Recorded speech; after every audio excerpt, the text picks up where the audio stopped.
Ahora puedes tener en tu dispositivo móvil la señal de TV USAC, la televisión alternativa. Ingresa a Play Store y descarga la aplicación Guateplay. Allí encontrarás el logotipo de TV USAC y con un solo clic ingresas para conectarte y disfrutar de nuestra programación, noticias, entrevistas, programas culturales y educativos, transmisiones en vivo y mucho más.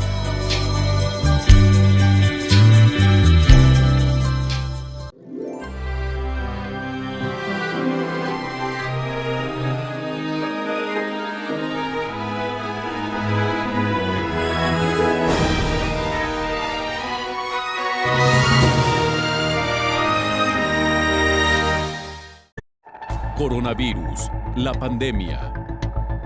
¿Cuáles son los síntomas? ¿Cómo se transmite? ¿Qué puedo hacer para protegerme y prevenir la propagación de la enfermedad? Nuevo padecimiento que ha encendido las alarmas de los sistemas de salud. Coronavirus, la pandemia.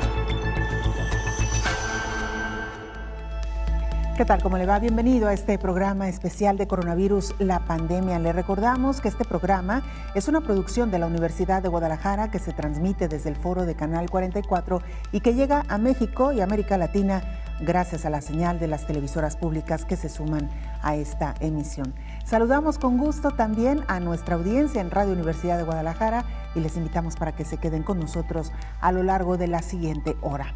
Hoy dedicaremos nuestro programa a hablar de COVID en los niños y niñas, un tema que, por cierto, y sin duda alguna ha sido prioritario en este espacio máxime, cuando con las nuevas variantes del virus del SARS-CoV-2 se sospecha, o por lo menos comienza a investigarse, si estas variantes están teniendo mayor efecto de contagio y de gravedad de la enfermedad en los menores. También le actualizaremos información sobre la inflamación multisistémica en niños y niñas ante la COVID-19. Al parecer, las nuevas variantes, como le decíamos, están afectando a la población más joven. Los Centros de Control de Enfermedades de Estados Unidos informan que 6 de cada 10 niñas y niños son hispanos y que fueron diagnosticados con síntomas del síndrome inflamatorio multisistémico. En el mundo se estima que 1 de cada 5,000 niños que padecen COVID desarrollan este síndrome inflamatorio, del cual estaremos hablando más adelante con nuestro experto. Los Centros para el Control y la Prevención de Enfermedades publican también un informe que describe un síndrome inflamatorio multisistémico en los adultos, una afección similar a la que está registrándose en los niños. Esto y mucho más a lo largo de la siguiente hora. Vamos con nuestra compañera Isaura López Villalobos para que nos ponga en contexto. La COVID-19 quizás ha atacado un porcentaje bajo de la población infantil, ya que han permanecido en encierro total. Sin embargo, desde el año pasado se ha advertido de los graves daños que ocasiona el sistema humano de niñas y niños. Dando seguimiento en el programa Coronavirus, la pandemia, sobre los casos de pacientes pediátricos con síndrome inflamatorio multisistémico asociado con enfermedad por coronavirus, se ha descrito en la literatura médica mundial cerca de 1,000 casos en 1 año y 3 meses de la pandemia. Aunque aún hace falta realizar más estudios sobre este síndrome, el seguimiento que hacen los profesionales de la salud a las y los niños que son diagnosticados con COVID-19 es puntual, sobre todo identificar los síntomas que presentan los pacientes graves por el daño que puede presentar en órganos. En población infantil se distingue por la afectación gastrointestinal, cardiovascular, hematológico y el respiratorio. Este síndrome inflamatorio multisistémico asociado con COVID-19 se describe que puede presentar fiebre persistente, inflamación y disfunción orgánica, con evidencia de síndrome respiratorio agudo grave, identificándose la mayoría de los casos con enfermedades inflamatorias como de Kawasaki y síndrome shock tóxico y con otros padecimientos. La advertencia es que la evolución es potencialmente grave y puede presentar falla cardiovascular. La mortalidad es baja del 2%. En quienes han presentado disfunción cardiovascular, requirieron sostén vasoactivo y asistencia ventilatoria invasiva, según se describe en varios estudios a nivel mundial. Los primeros casos se registraron el año pasado en Inglaterra y Reino Unido.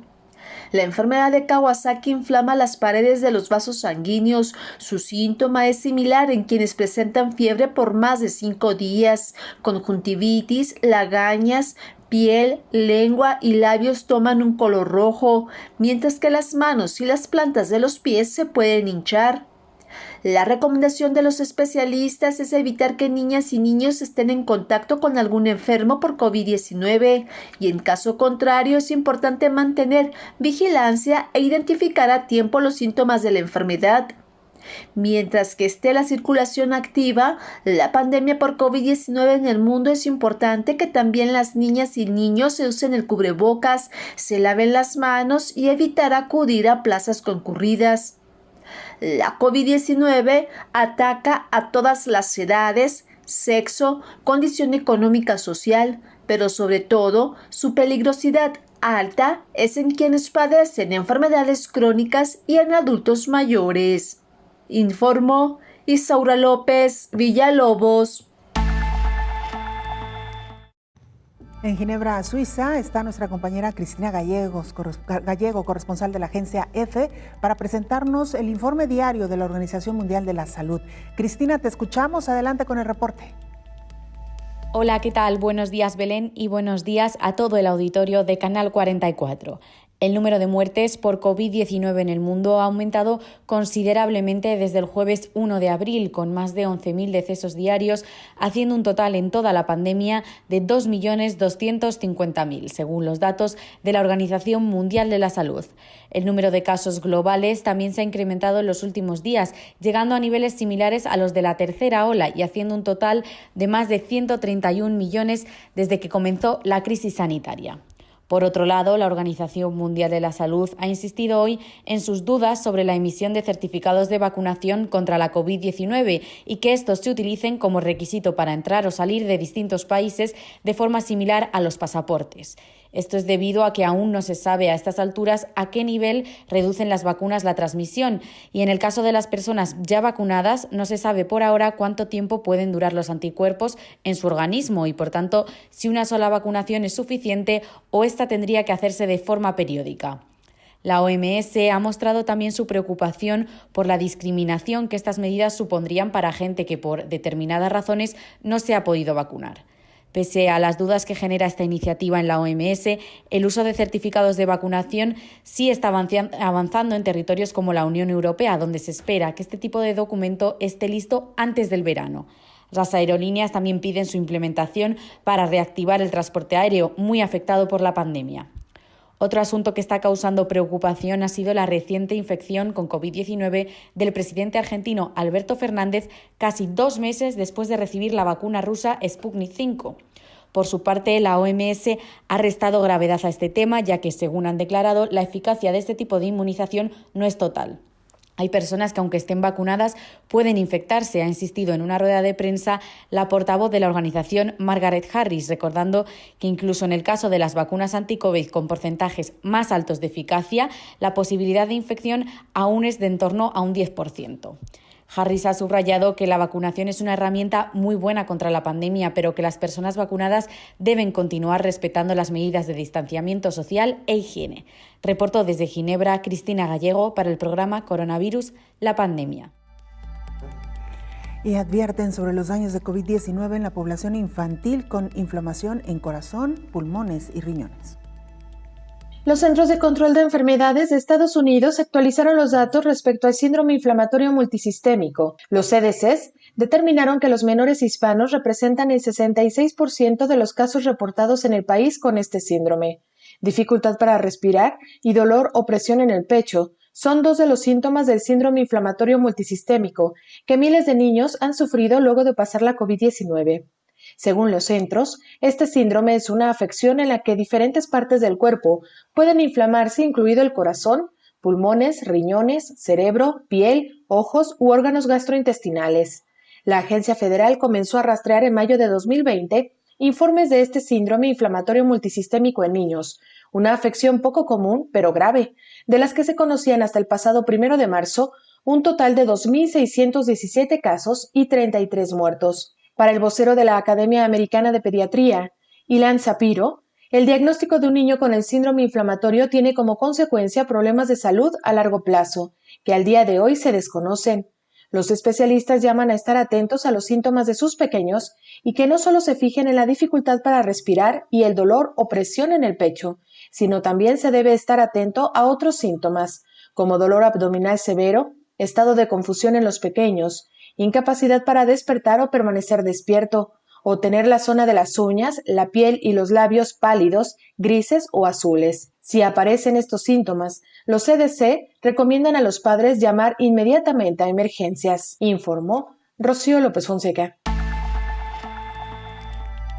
Saludamos en esta mesa de trabajo al doctor Miguel Ángel Bonal, pediatra. Doctor, gracias por acompañarnos de nueva cuenta. Muchísimas gracias nuevamente por la invitación. Muy buenos días, felices Pascuas. Gracias, doctor.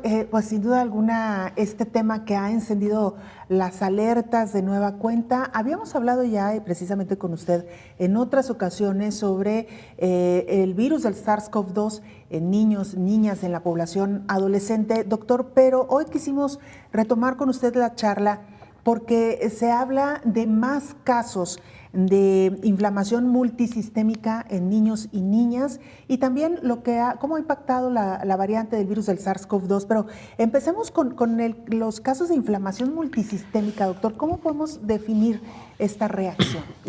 Para eso hay que entender cómo actúa una enfermedad.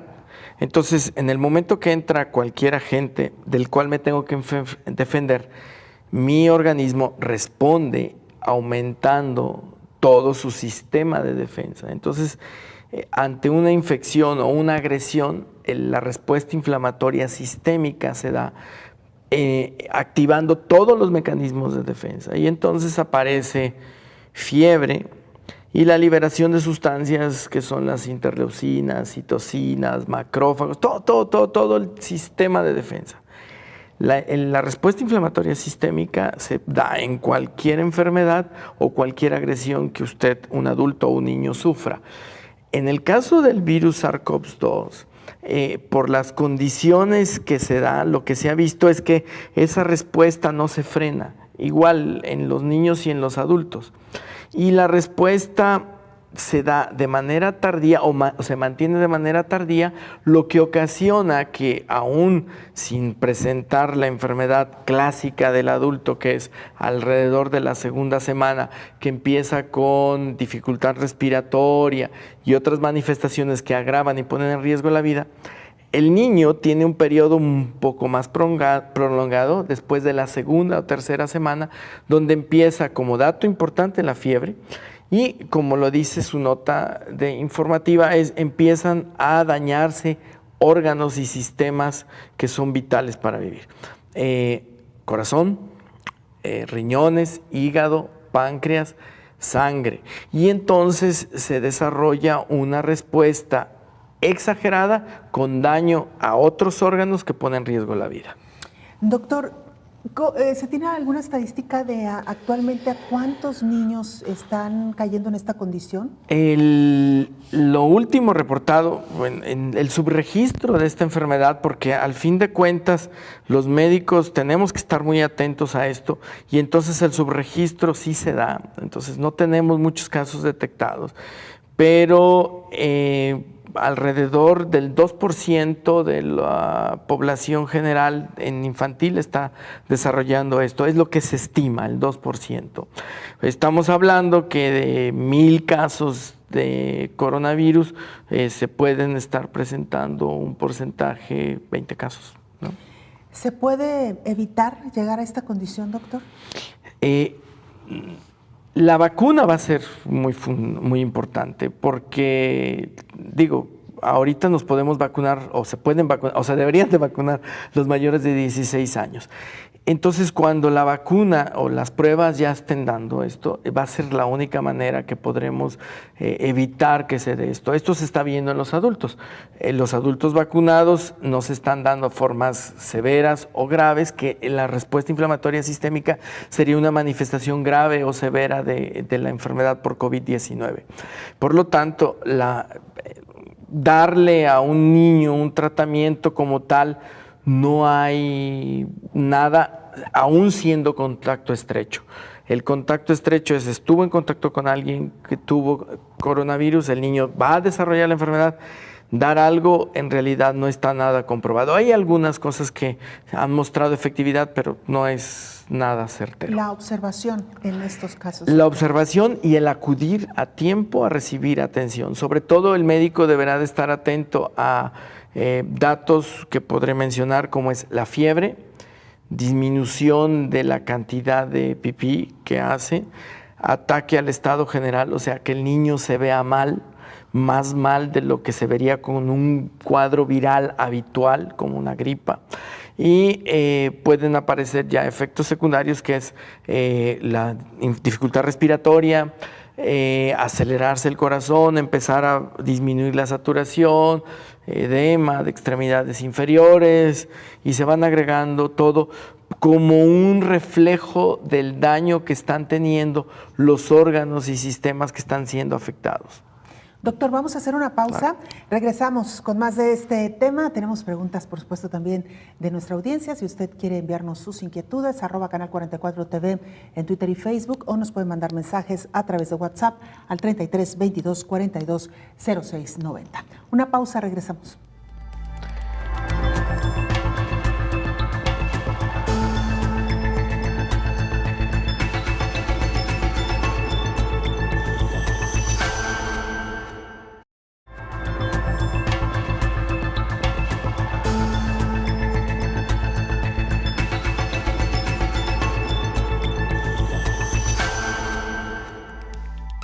Mire, de acuerdo con algunos estudios, Brasil está resultando más letal incluso que Estados Unidos en casos de niños con síndrome inflamatorio relacionado con COVID. De acuerdo con el reporte más reciente de la Organización Panamericana de la Salud, 20 países y territorios de América reportaron en conjunto 3.526 casos de síndrome inflamatorio multisistémico, incluidas 95 defunciones en lo que va de la pandemia. Diversos reportes y publicaciones científicas provenientes de diferentes lugares a nivel mundial han descrito grupos de niños y adolescentes que requieren ingreso en unidades de cuidados intensivos con una afección inflamatoria multisistémica con algunas características similares a las de la enfermedad de Kawasaki y el síndrome de choque tóxico. Estados Unidos de América ha reportado 2.071 casos con 30 defunciones confirmadas. Le sigue Brasil con 769 casos y 47 decesos. En tercer lugar está Chile con 157 casos y 2 muertes. República Dominicana reportó 129 casos y 5 muertes. Argentina contabiliza 125 casos y 1 defunción. Panamá 81 casos y 2 defunciones. Paraguay 63 casos y 5 muertes. Canadá 55 casos y Costa Rica 30 casos. Ambos países no reportan decesos. Aunque Estados Unidos tiene la mayor cantidad de casos de niños con síndrome inflamatorio que coincide con la infección por COVID-19, Brasil representa una mayor letalidad en este tipo de pacientes. De acuerdo con la información del organismo internacional, la letalidad en la Unión Americana sería de 1.5%, mientras que en Brasil es del 6%. Por otra parte, durante el mismo periodo, 24 países o territorios han informado oficialmente a la OPS que no han detectado casos de este tipo. En la medida que aumentan los casos, es importante que cada país caracterice los casos con el fin de contribuir a cerrar las brechas en la información, lo cual favorece la actualización de las medidas de manejo clínico y de respuesta, informó Elizabeth Ortiz. En más de lo que es el síndrome inflamatorio multisistémico pediátrico, es considerado como una afección grave. Según el reporte publicado hace un mes de la Real Escuela de Pediatría y Salud Infantil de Reino Unido, en el mundo se estima que 1 de cada 5.000 niños que padecen COVID-19 desarrollan el síndrome inflamatorio multisistémico pediátrico. La Clínica Mayo, en Estados Unidos, lo califica como una afección grave. Siguen reportándose casos en el mundo. Por ejemplo, en Chile, en las últimas semanas, se reportó la muerte de una niña de 11 años y un joven de 16, ambos a causa de una afección relacionada con la COVID-19. Según los especialistas, fueron casos de síndrome inflamatorio multisistémico pediátrico. Esta condición no es frecuente y se comenzó a detectar hace casi un año en varios países, durante los primeros meses de la pandemia. Los expertos advierten que aunque tienen indicios, todavía hay muchas preguntas por resolver, como la causa que lo provoca y cuáles son los factores de riesgo. También explican que aunque es tratable, es importante detectarlo pronto para evitar complicaciones y desenlaces fatales. En la mayoría de los casos lo son. El síndrome fue descrito por primera vez en mayo de 2020 en un grupo de niños ingresados en cuidados intensivos en el sur de Londres que evidenciaban un estado de hiperinflamación multisistémica con características similares a la enfermedad de Kawasaki y al síndrome de choque tóxico. Fiebre alta, escozor, hinchazón de los ganglios en el cuello y enrojecimiento de la piel son algunos de los síntomas del síndrome ligado a la COVID-19 y que ha afectado principalmente a menores de 10 años, informó Rocío López Fonseca. Doctor Miguel Ángel Bonal, pediatra, antes de irnos a la pausa, hablábamos ya de cómo este virus puede afectar de manera grave a los niños que contraen o se contagian con el virus del SARS-CoV-2. En el caso de los adultos, doctor, hemos explicado en diversas ocasiones cómo actúa el virus y hemos dicho también, lo han dicho ustedes los médicos, que el virus puede ingresar por la vía oral, nasal, incluso por los ojos y albergarse o asentarse en cualquiera de los órganos vitales del humano. ¿Qué pasa con los niños, doctor? ¿Actúa de manera similar? Sí, de hecho, el virus tiene la capacidad de hacer daño directo. Y esto lo explicábamos porque el receptor de enzima convertidora de angiotensina, que es donde le gusta al virus, pues los niños también lo tienen, niños y adultos, solo que la disposición y la proporción en cuanto a número de receptores es menor en niños.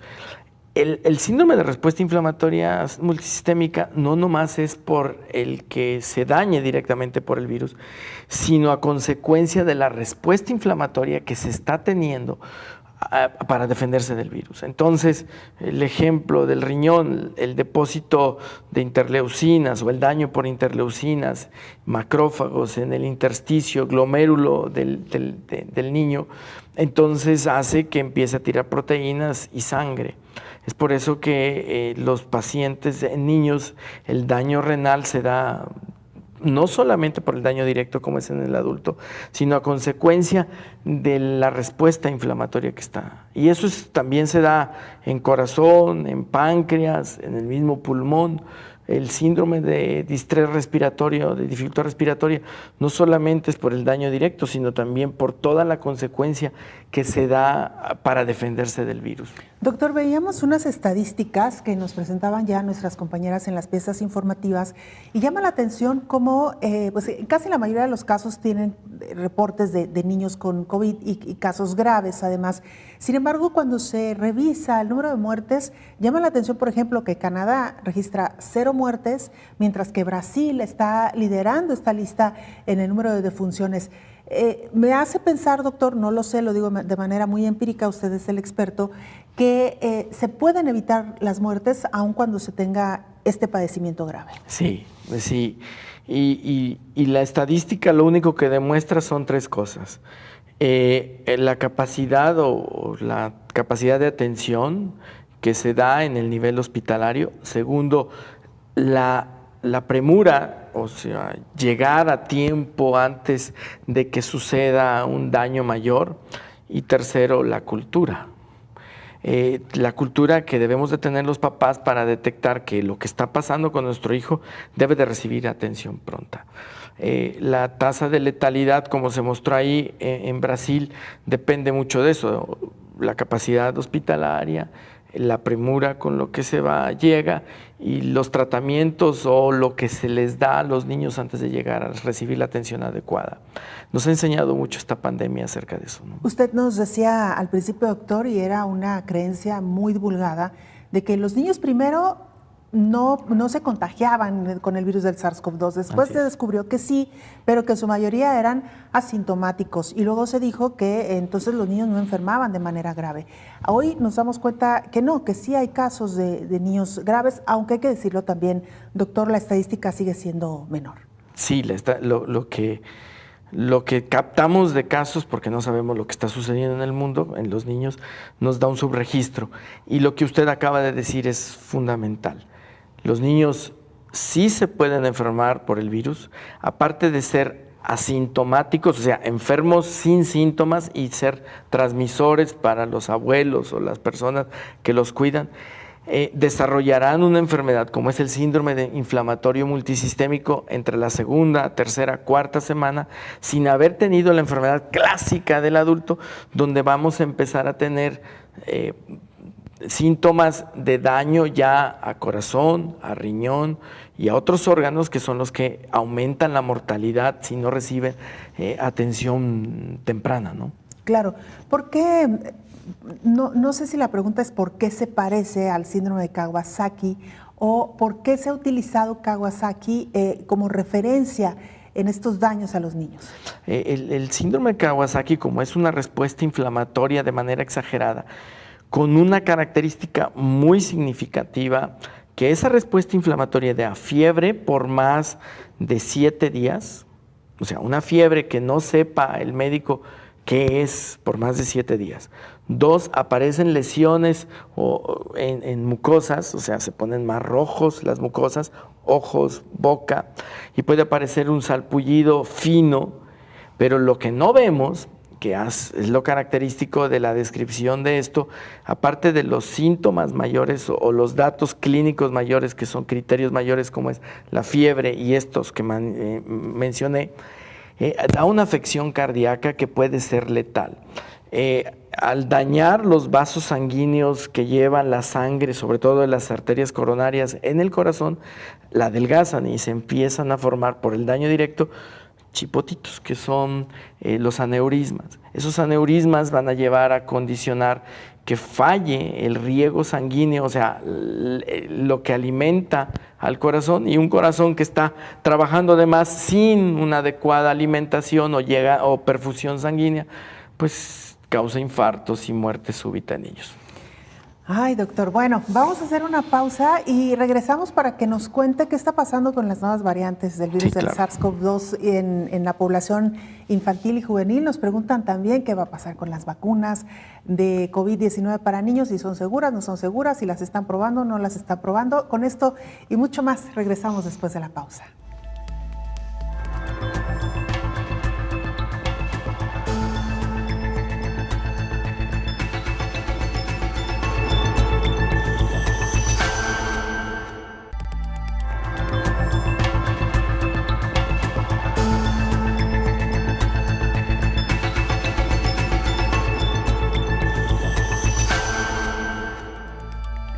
La mayoría de los pacientes pediátricos que desarrollan síndrome multisistémico se recuperan con atención médica. Una de las consecuencias de la COVID-19 es el síndrome inflamatorio multisistémico en niños y jóvenes. Es una condición similar a la enfermedad de Kawasaki. La evidencia sugiere la relación entre la infección por el síndrome y el SARS-CoV-2, que implica una desregulación inmunológica postinfecciosa. La mayoría de los pacientes que lo desarrollan se recuperan con atención médica.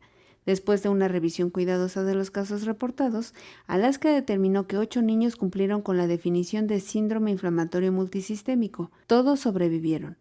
3 son de Alaska, otros 3 son blancos, 1 negro, otro es hawaiano isleño del Pacífico y 1 más hispano. 5 son mujeres.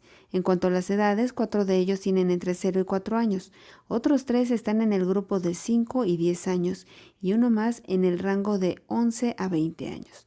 Algunos pacientes fueron atendidos en un hospital antes de ser trasladados al Alaska Medical Center o al Providence Alaska Medical Center.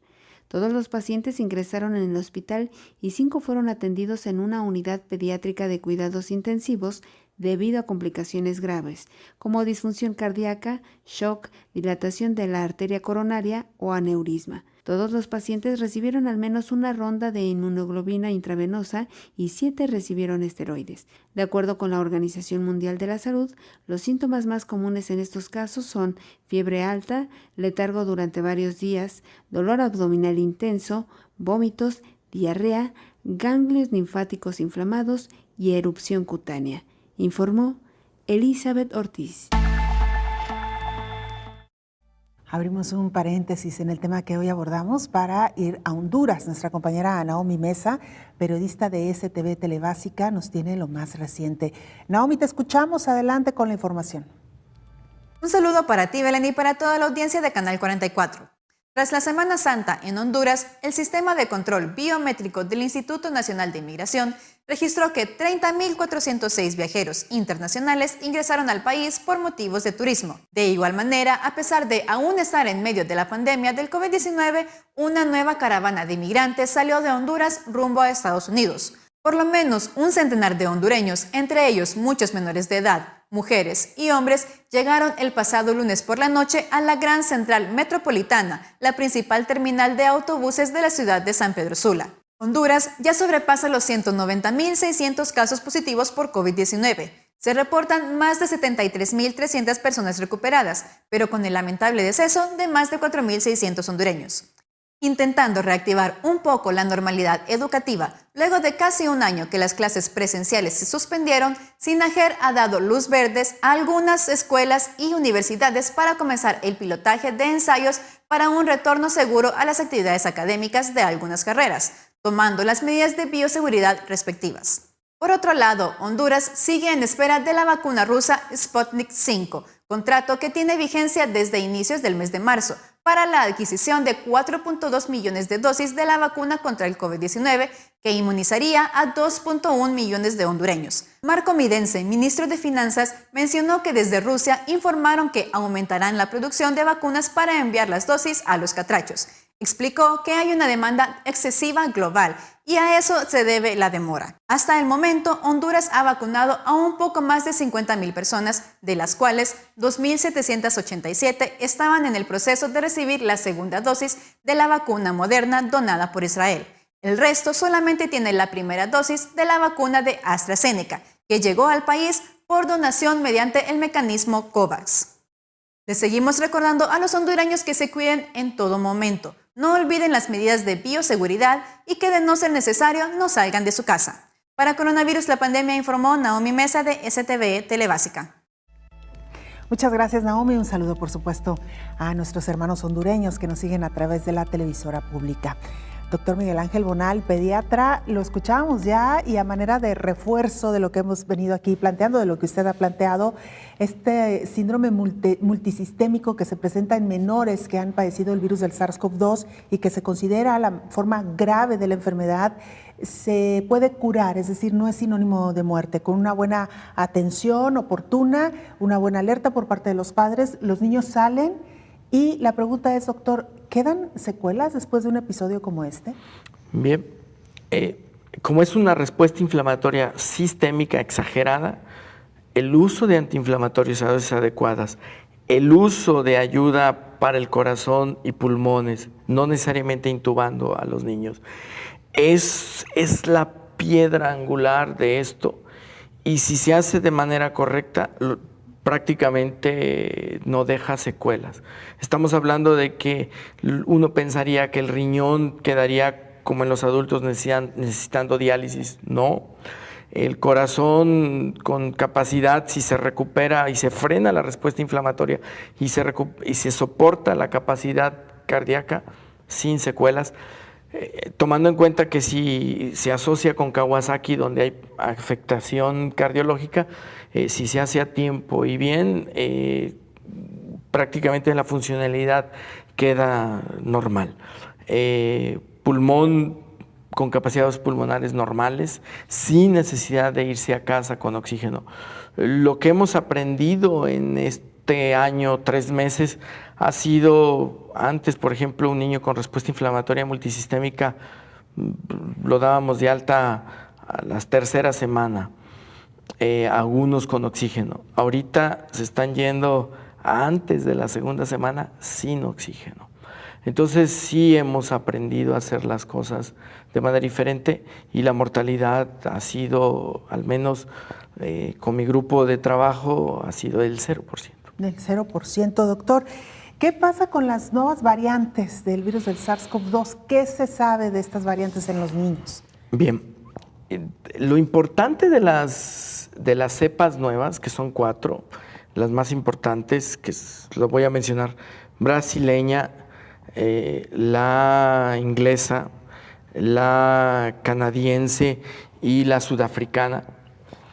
Lo dije así, en ese orden, no por importancia, sino porque así me vinieron a la mente. Lo importante de esto son dos cosas. Su capacidad de enfermar aumenta, en algunos hasta arriba del 50%. Por ejemplo, la inglesa, la B117, es 50% más transmisible. Por lo tanto, si esto lo tomamos en cuenta, que adultos y menores pues, van a enfermarse mucho más fácil. Es por eso que se ha hecho hincapié en esta variante de que el uso de cubrebocas debe de ser de manera estricta y sobre todo de un cubrebocas de mayor eficiencia. Si esto lo tomamos en cuenta, que las variantes son estas, aumenta su transmisibilidad. Y segundo, la otra importancia es que si las vacunas están sirviendo para prevenir este contagio, entonces tomamos en cuenta que las vacunas, sobre todo la que aparentemente la variable brasileña, las vacunas que existen actualmente no cubren a todos con efectividad esa cepa. Entonces sumamos los dos factores, entonces tendremos que, sí debemos de seguir extremando cuidados. Esto en que enferme más a los niños no se ha demostrado. Se sigue comportando exactamente igual, lo mismo. O sea, los niños pueden ser portadores asintomáticos, pueden enfermar sin síntomas graves, volvemos otra vez a lo mismo, podrán desarrollar el síndrome de respuesta inflamatoria multisistémica, pero todavía no sabemos cómo se comporta en los niños, si esto va a ser más mortal o no. En los adultos, los análisis estadísticos dicen, pues sí, se enferman más complicaciones, mayor mortalidad, pero no necesariamente como que sean más mortales por ser una variable más letal. Claro. Doctor, ¿vacunar o no vacunar a los niños? Sabemos que ya hay laboratorios que están en ensayos clínicos, incluso en fase 3, para adolescentes e incluso hasta menores de 6 años. Pero todavía la gente se sigue preguntando si es incluso necesario vacunar a los niños, doctor.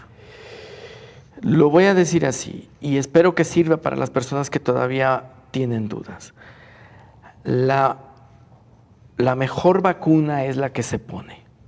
Las vacunas en el tiempo nos han enseñado que las vacunas están diseñadas para 3 cosas: para no enfermarnos y, por supuesto, para no tener complicaciones asociadas a la enfermedad, y lo más importante, para no morir. Las vacunas para COVID-19 han demostrado que disminuyen la mortalidad, o sea, son una vacuna que nos van a decir, por amor de Dios, vacúnate y no te vas a morir. Y segundo, no va a tener formas moderadas o severas, por lo tanto vamos a tener menos secuelas. Y respondiendo a su pregunta, los ensayos clínicos, que ya lo dijimos, mayores de 16 años se pueden vacunar con lo que hay de evidencia con las vacunas actuales. Los ensayos que están actualmente han mostrado efectividad. Muy probablemente se van a abrir a población de menores de 16 años muy pronto. Yo creo que en unos 3 meses ya estarán vacunando en otros países, sobre todo Israel, que es el que tiene la pauta, en adultos mayores prácticamente tiene vacunados al 100%. Entonces les faltan las personas menores de 16 años. Israel, los estudios en Israel, en Inglaterra han mostrado que sí nos debemos de vacunar también a los niños. Con seguridad, sí. Ahorita no quiero decir cuáles vacunas por el tipo, porque no quiero que empiecen, y se está dando a que, sí se puede vacunar, y quieran vacunar a los niños aquí en México. No, por favor. Sí, los niños, al menos en México y en el resto, entendemos que los países de América Latina todavía no están incluidos dentro del plan de vacunación. Apenas están más o menos inmunizando al personal de la salud. Estamos con los adultos mayores de 60 años, es decir, que todavía falta un ratito, o al menos no se han incluido todavía a los menores en estos procedimientos. Vamos a hacer una pausa, doctor, pero regresando, nada más un minutito rápido antes de irnos a la pausa.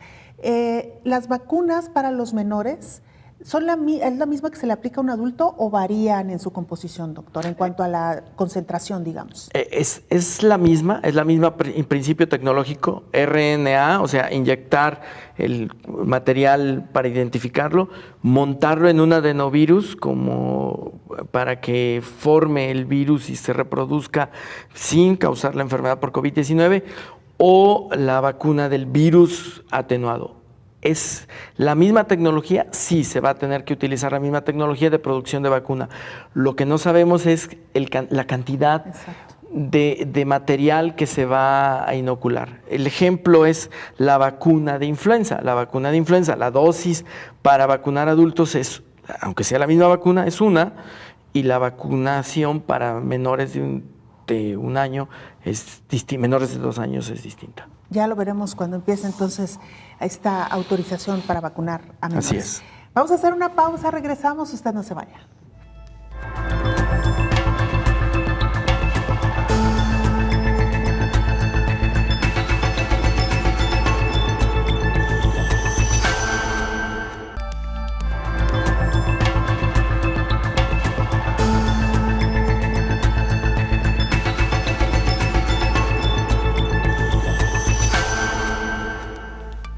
En España realizan un mapa para identificar el daño de COVID-19 en la población menor de 18 años. Tras un año de desarrollo y con un registro cercano a 1,000 casos de COVID-19 atendidos en los hospitales y más de 600 niños hospitalizados en España, el estudio épico de la Asociación Española de Pediatría confirma que en esta población la enfermedad es leve en la mayoría de los contagios. Menos del 0.02% de niños diagnosticados de COVID ha precisado ingreso en una unidad de cuidados intensivos pediátrica. La enfermedad por COVID-19 en niños sigue siendo leve. En la mayoría de los casos, según los datos del estudio epidemiológico de las infecciones pediátricas por el nuevo coronavirus SARS-CoV-2, este proyecto es coordinado desde el Instituto de Investigación del Hospital Universitario 12 de Octubre de Madrid en colaboración con la Asociación Española de Pediatría. Los datos muestran que la media de edad de los niños es de 4.5 años y que cerca del 57% son varones. Según los coordinadores del estudio, estos datos les permiten crear un mapa de conocimiento fiel de cómo se comporta la infección por SARS-CoV-2 en menores de 18 años. El 30% de los ingresos presentó alguna complicación, en su mayoría de tipo cardíaco. Solo un 15% requirió ingresar a la unidad de cuidados intensivos pediátricos. En el momento del ingreso, el 34% presentaba un cuadro leve, en general fiebre, sin foco infeccioso aparente, con síntomas similares a los de un cuadro gripal o catarro de vías altas. El 30% fue diagnosticado inicialmente con un síndrome broncopulmonar, el 14% con un síndrome inflamatorio multisistémico y solo un 10% con un síndrome gastrointestinal, informó Rocío López Fonseca. Y detectan el síndrome inflamatorio multisistémico en adultos relacionados con COVID-19. Los Centros para el Control y la Prevención de Enfermedades publicaron un informe que describe un síndrome inflamatorio multisistémico en los adultos, varios meses después de la aparición de reportes acerca de una afección similar entre los niños. Se trata de una afección grave que puede inflamar algunos órganos del cuerpo, como el corazón, los vasos sanguíneos, los riñones, el sistema digestivo, el cerebro, la piel o los ojos. La inflamación suele incluir hinchazón, enrojecimiento y dolor, explican los especialistas de la Clínica Mayo. Muchos pacientes, aunque no todos, sean niños o adultos, obtienen un resultado negativo en la prueba por infección por COVID-19. Sin embargo, la obtención de resultados positivos en la prueba de anticuerpos evidencia que muchos de ellos ya tuvieron la infección. Gregory Poland, experto de Mayo Clinic en enfermedades infecciosas, explicó que el caso típico es aquel en el que alguien se presenta con fallo progresivo de varios órganos y muy pocos síntomas respiratorios, o ninguno. La razón de esto es que la persona sufrió la infección en un periodo previo de 2 a 6 semanas, pero ahora ya no está infectada. La prueba del hisopo muestra resultados negativos, pero el paciente tiene anticuerpos. Entonces parece que se trata de algo relacionado, bien sea con una respuesta inmunitaria continua o con los anticuerpos creados. Por otra parte, la infectóloga de la Clínica de Universidad de los Andes, Mabel Aulín, reportó a la prensa que ella atendió 5 casos de adultos. Informó Elizabeth Ortiz. Gracias a nuestra compañera por este informe. Doctor, pues prácticamente ya para concluir, sin duda alguna, un tema importantísimo, el de los niños de cara a esta pandemia del COVID-19. Y lo decíamos ya, cómo tomar las medidas, al estar muy atentos los papás ante cualquier manifestación. Doctor, porque incluso ante esta, digamos, relajamiento de algunos padres de que los niños no se enfermaban de manera grave, ante cualquier síntoma, casi siempre se pensaba que era una gripe. Ahora tenemos que reaccionar como reaccionamos ante los adultos, doctor. Es decir, nuestra primera sospecha tiene que ser COVID.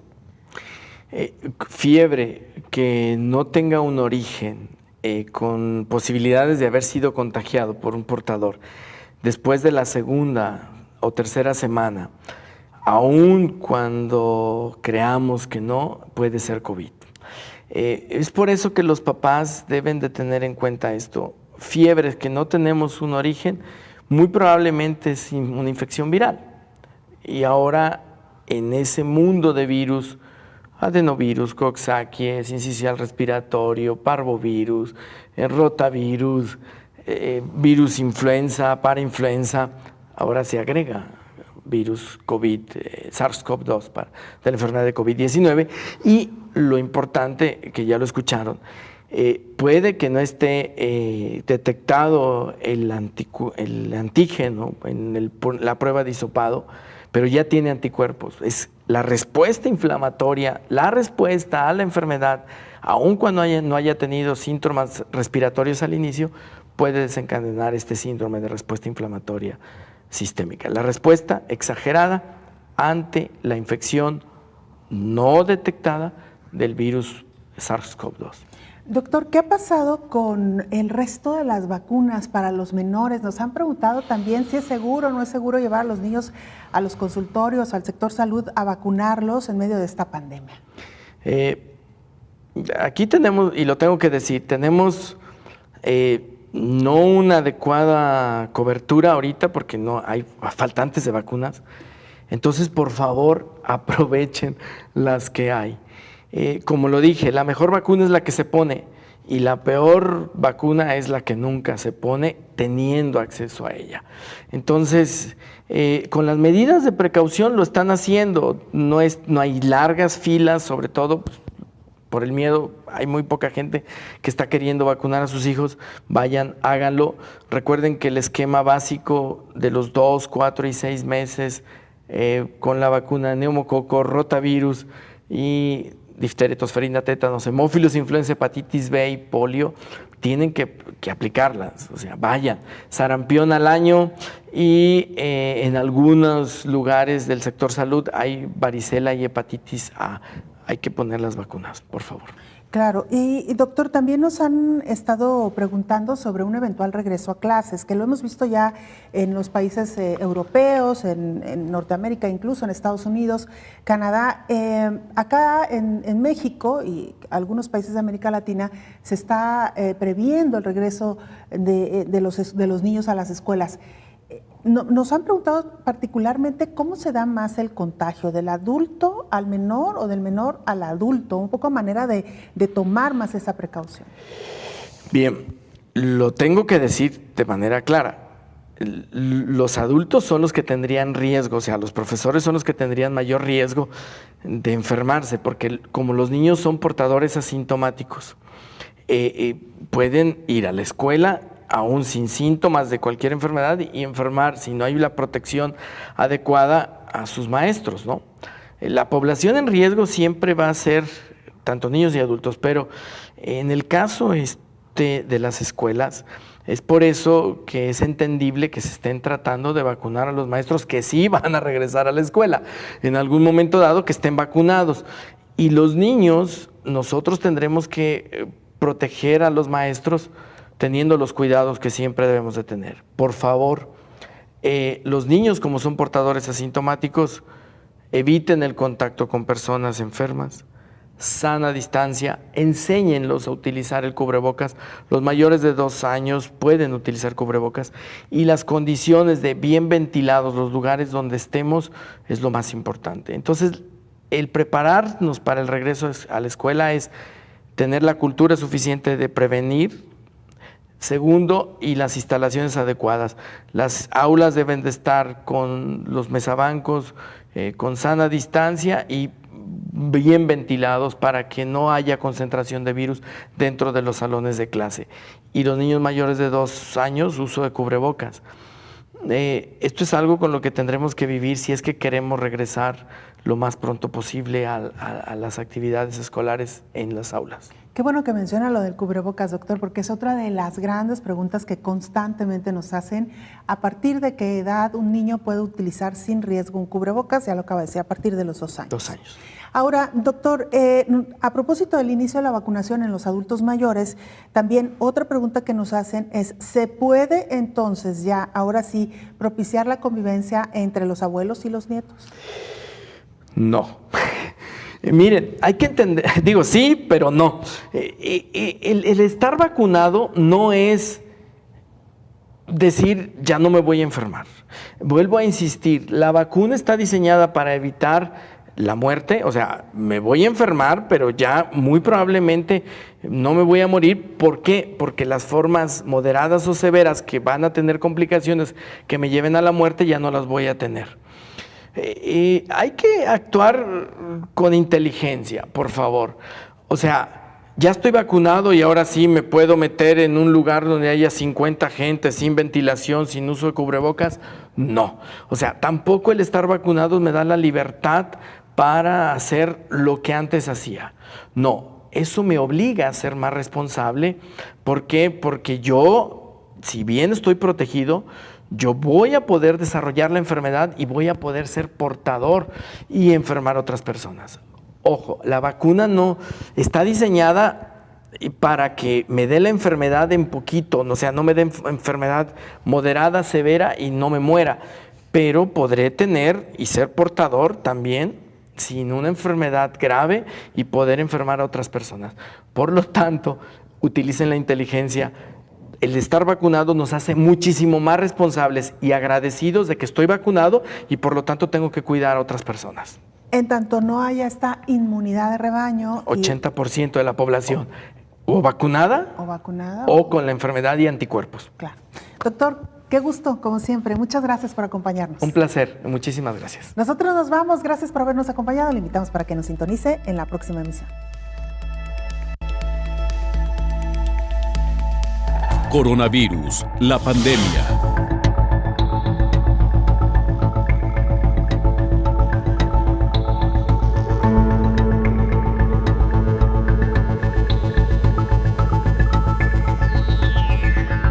Coronavirus, la pandemia.